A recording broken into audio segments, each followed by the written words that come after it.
Hello and welcome back to my channel. My name is Amanda and today I want to talk about Motherless Brooklyn. I finally read the book. For those of you who have seen my video, 5 movies that I love so much I had to buy the book, Motherless Brooklyn was at the top of that list. It came out in late 2019 and I saw it and I had to buy the book, and I just recently finished the book. So I wanted to do a brief video to talk about the differences between the book and the movie because they're quite extensive.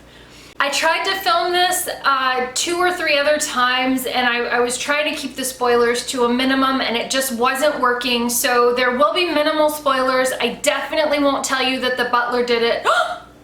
I'm just kidding. I won't tell you who exactly committed the crimes, but I will tell you a little bit about how the book and the movie are different, and in describing some of the key moments and key characters, there will be a little bit of plot point spoilers along the way, but no huge spoilers, so you can still enjoy the book, you can still enjoy the movie, and keep that suspenseful whodunit going.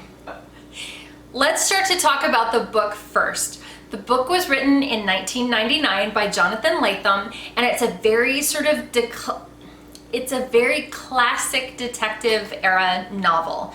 And our hero or protagonist is Lionel Esrog. And Lionel is not your typical hero protagonist. He has Tourette's syndrome and he has OCD, and those mannerisms set him apart a little bit and actually put him ill at ease to do some sort of classic detective work, like talking to witnesses and talking to other people. And the book goes into quite some detail about Lionel and his mannerisms. Lionel works for Frank Minna at his car service, which is actually a front for the detective agency. Lionel also works at the detective agency with 3 other men, Danny, Gilbert, and Tony. The story takes place in New York, Brooklyn mostly, in modern times, which is 1999 when the story was written, though there are some key flashbacks. Now let's talk a little bit about the movie.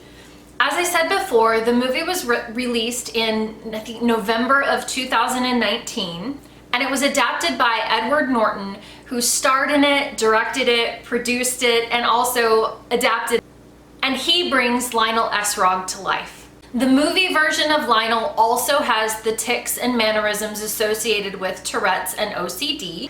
And in the movie version, Lionel also works for Frank Minna and works with Gilbert and Tony and Danny at their car service / detective agency. And in the movie, Frank Minna is brought to life by the wonderful Bruce Willis. Dallas Roberts brings Danny to life. Ethan Suplee brings Gilbert to life. And Bobby Cannavale brings Tony to life. The first big difference in the movie version versus the book is that the movie actually takes place in the 1950s. I watched quite a few interviews with Edward Norton that were taking place last year right as the movie was being released. You know, he was doing the press tour and whatnot. And he talked a little bit about how he and Jonathan Latham had partnered up to talk about how the movie should be adapted. And he talked a lot about wanting the movie to be a little bit more of that film noir, that detective noir feeling, come like an LA Confidential type movie. And I think that he did a really nice job adapting things into the 1950s. So let's go back to the book and talk a little bit about Lionel's story. The book spends a lot of time in flashbacks, taking us back into Lionel's childhood. He first met Frank Minna when he was 13 years old, and he and Danny and Gilbert and Tony were orphans at St. Vincent's Home for Boys in Brooklyn. Back then, nobody knew what Tourette's syndrome was, and so everybody just calls Lionel Freak Show. But he and the boys were already a little bit of a close-knit group of 4. So the boys go to work for Frank, just a one-time job unloading boxes, and they do so well, they form a relationship, and Frank starts to hire each of the boys to do different jobs for him. As he continues to come back to the orphanage, the boys start to uncover or start to discover the fact that Frank may work on a little bit of the shadier side of the law. But nonetheless, each of the boys is truly devoted to Frank.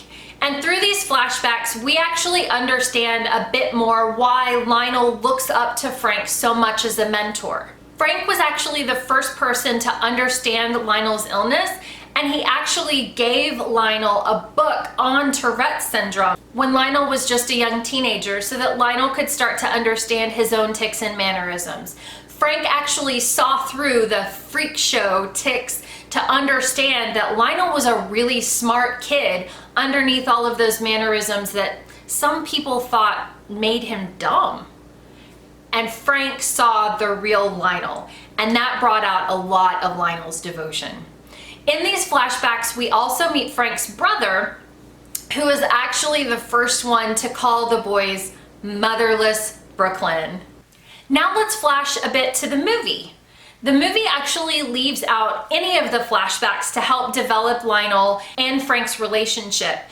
In the 1950s, there wasn't a lot to know about Tourette's anyway, so we never truly understand how Frank and or Lionel got to be sort of a mentee of Frank, but we do see that relationship. Edward Norton is a tremendous actor. There's some internal monologue that gives us the exposition, but it's through that expressiveness that Edward Norton has that you truly see the genuine, almost hero worship of his mentor, Frank. The book and the movie both set up Frank's homicide in kind of similar ways.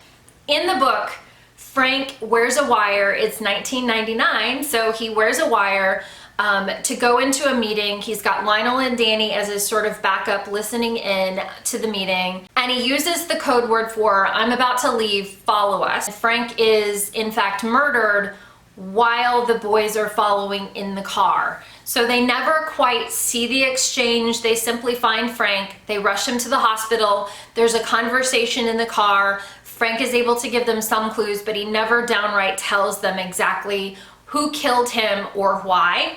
He dies while he's in the ER, they can't save him, and Lionel is determined that he's going to find justice for Frank. In the movie, because it's the 1950s and no one wears a wire, Lionel calls Frank from a payphone, and Lionel listens in from the phone. Frank has it off the hook during the meeting, and so Lionel is able to get some key tidbits from the meeting.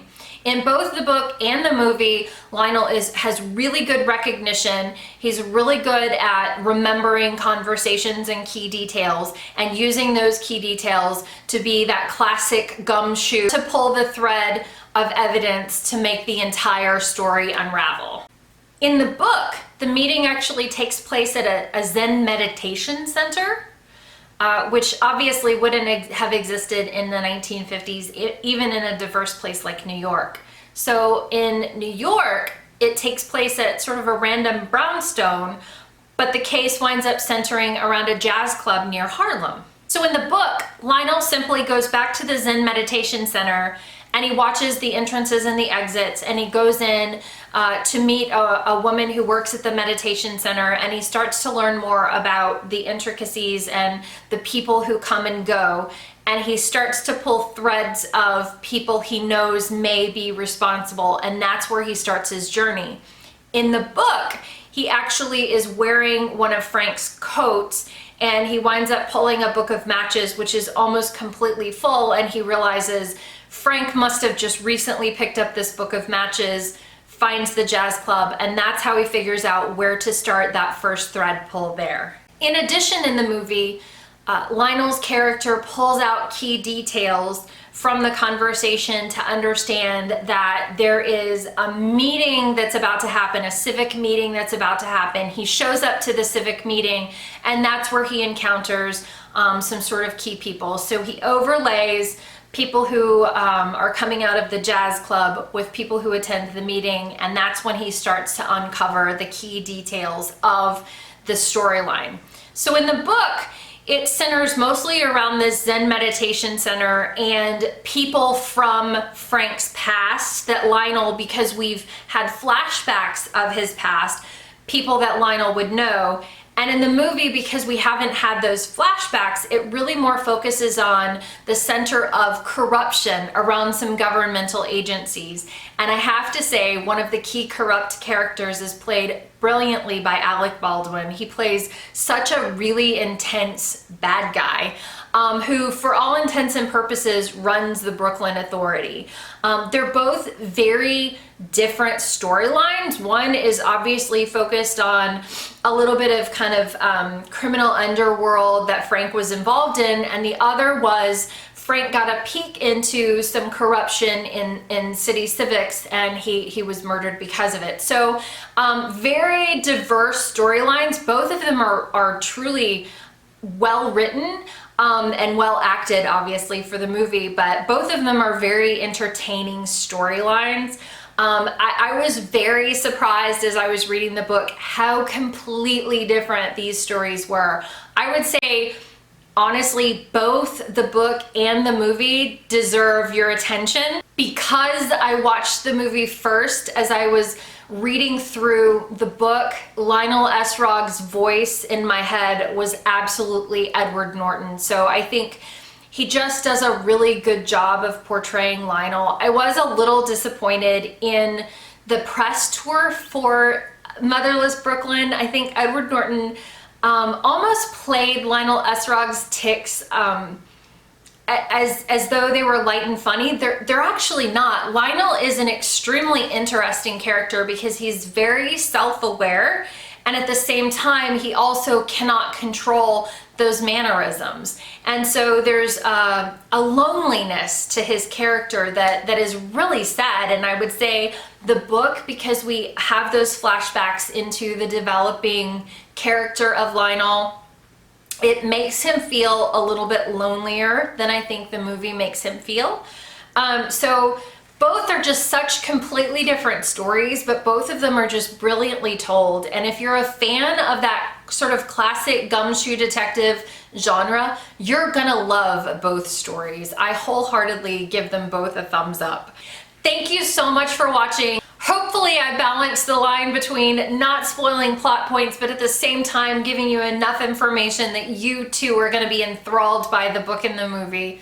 Have you seen the movie? Have you read the book? Let me know in the comments below. Thank you so much for watching today, and I'm hoping to get this posted before Thanksgiving, so if I do, have a great Thanksgiving, and if I don't, have a happy holiday season. I'll catch you next time.